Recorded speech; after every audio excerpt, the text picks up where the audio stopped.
In this lesson, we're going to work on rounding, but it's more of a word problem. So let's take a look. Which digits would make the statement true?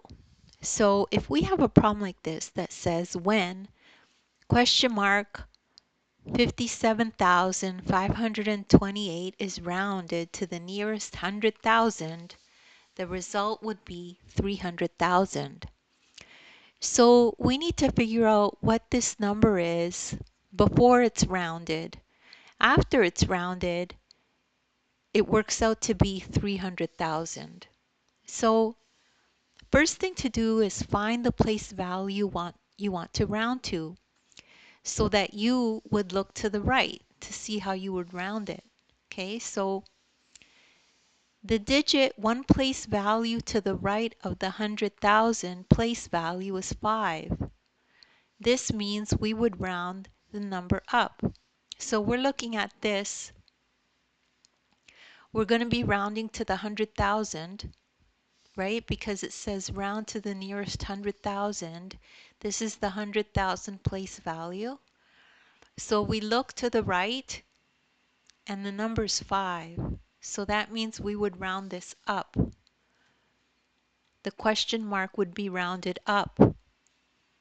So the number would become 300,000. Remember that you zero out everything after the 100,000 place, right? So we zero everything out after that.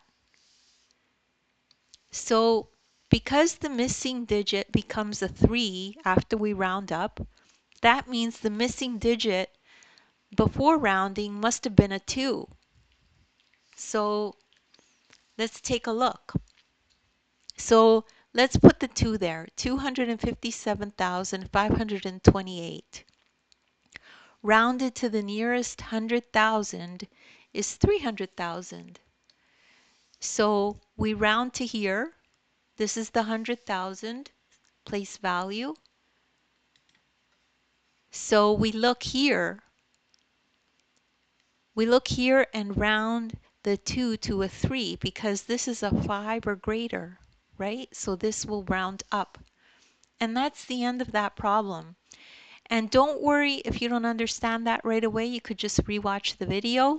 As well, there's links in the description with other videos of mine that are similar to this. As well, you could download the ebook. In the ebook, there's this exact lesson in it. You could follow along in the ebook as you watch the video. There's a link in the ebook that'll take you to this direct video. Thank you so much for listening, and please remember to like and subscribe.